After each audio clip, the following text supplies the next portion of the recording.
అఘోరి తను తరిమి కొట్టండి, అఘోరి వస్తే తరిమి కొట్టండి అంటూ కూడా మనకు సంబంధించిన వార్త ఒకటి వినబడుతుంది. గోవింద్ స్వామి స్టేట్మెంట్ కూడా ఇచ్చాడు.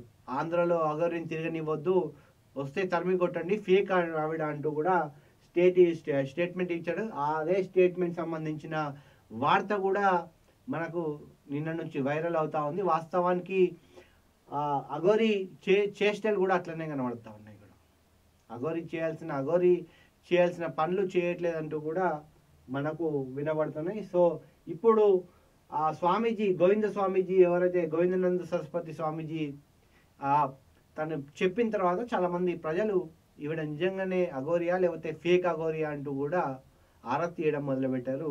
గూగుల్ సెర్చ్లో కూడా సెర్చ్ ఇంజిన్లో టాప్లో ఉంది. ఒకసారి అదే వార్త సంబంధించి, ఆంధ్రాకు 4 సంవత్సరాల తర్వాత గోవిందానంద సరస్వతి స్వామీజీ వచ్చారు. నకిలీ అఘోరులపై కీలక వ్యాఖ్యలు చేశారు. ఆయన ప్రజలను భయభ్రాంతులకు గురి చేస్తున్న నకిలీ అఘోరులను ప్రభుత్వం కఠినంగా శిక్షించాలని కోరారు. ఇది పరిస్థితి. సో నకిలీ అఘోరికి సంబంధించిన వార్త.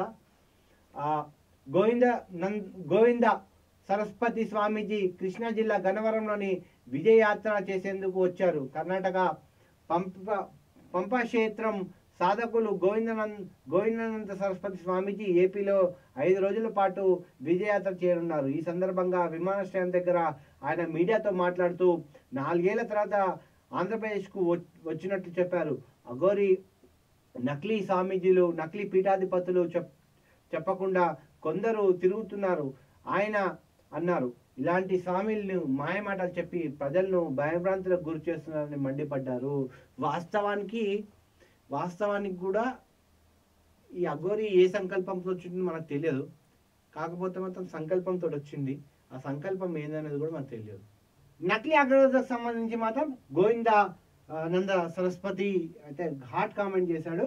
నకిలీ అఘోరులపై కూడా ప్రభుత్వాలు ఖచ్చితంగా కఠిన చర్యలు తీసుకోవాలి, రోడ్లపై కూడా హల్చల్ చేస్తున్నారంటూ కూడా తను వాపోయారు. ఇప్పటికైనా చూడాలి.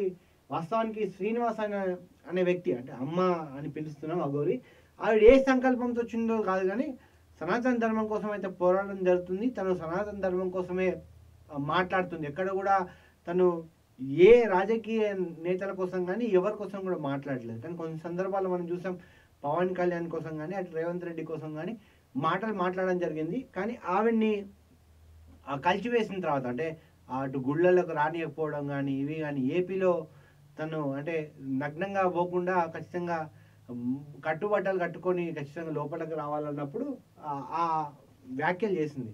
సో ఇప్పటికైనా చూడాలి ఏంటి అఘోర నిజంగానే ఏమంటారు, నిజంగానే ఆవిడ నకిలీయా లేకపోతే ఏంటంటే ప్రభుత్వం తేల్చాలి, అధికారులు కూడా తేల్చే ప్రయత్నం చేయాలి.